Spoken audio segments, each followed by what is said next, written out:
Guys, I'll tell you, I've been a fan of mixed martial arts since I was a young kid. We're talking 2000, 2001. I actually started wrestling because of Ken Shamrock and Tito Ortiz after season 3, I believe, Ultimate Fighter. That's when I really became an Ultimate fan, and I've never really been one to buy into hype trains. I've seen how the UFC has evolved from, the early days to the sport not being legal in most states to the point it is now.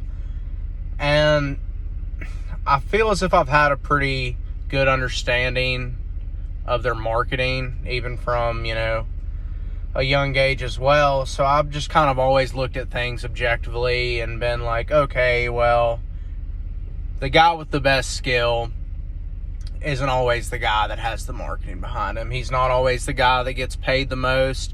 He's not always the guy that has the most sponsors. And I think we can all kind of agree on that. And, when Anderson Silva was coming up, I've said this before in previous videos, I always knew that he was great and one of the greats, but I never bought into him being invincible. And I always knew that there was matchups that he could lose.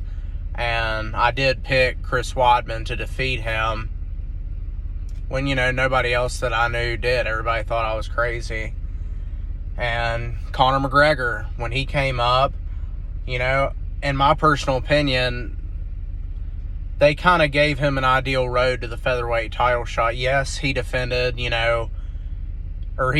defeated the great Jose Aldo in 14 seconds, most iconic championship knockout in UFC history, and Conor is arguably the greatest featherweight of all time. Not discrediting that, however, I always thought Frankie Edgar would get the jump on him.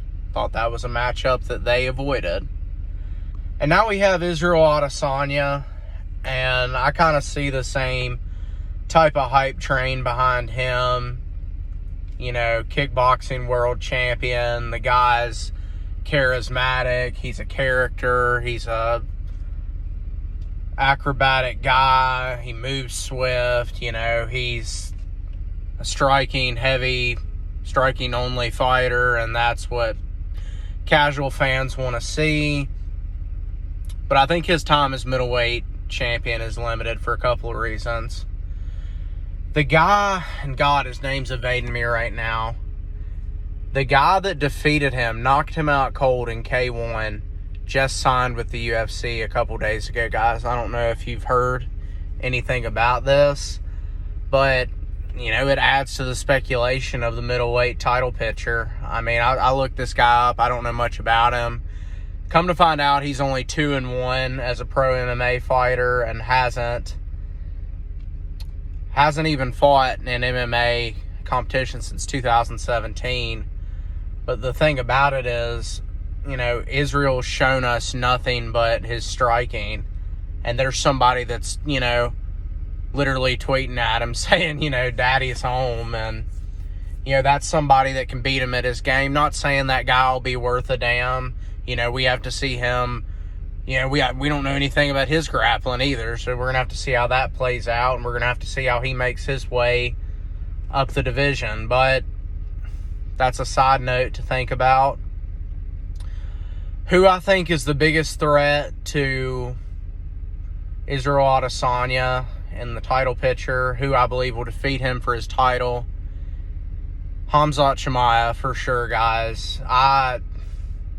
More I watch of this guy, that's middleweight Khabib. And I know he's doing the thing right now of saying, my dance card's available at welterweight and middleweight. Book me either class. But I do solely believe that his road to the title is much clearer at 185. At 170, that division's stacked right now. You have great wrestlers in that division, and both Colby Covington and Kamaru Usman, it's top to bottom 170 is really stacked. I look at the suspects at 185. I can see Khamzat winning that fight, guys. I don't see a way that Israel stops his takedowns. I just don't. I mean, I think Israel's in a unique spot where everything's gone his way. I mean, the only credible wrestler that he has fought has been Yoel Romero, who's notorious for not using his wrestling. He shot one takedown in that fight, was successful with that takedown. Israel managed to get back to his feet, and he never shot again. Like, we haven't seen somebody try to wrestle fuck Israel. We just haven't, guys. And I'm pretty stern on that opinion. And I think as, Khamzat evolves, I think he dominates Israel Adesanya. He's gaining new fans every day. Read some more articles.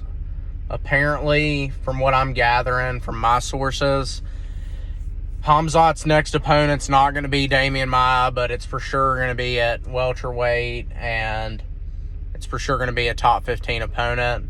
My personal opinion, I'm Khamzat's manager. We're fighting at middleweight. We're cleaning out the division. We're destroying Israel Adesanya. We're grabbing that belt.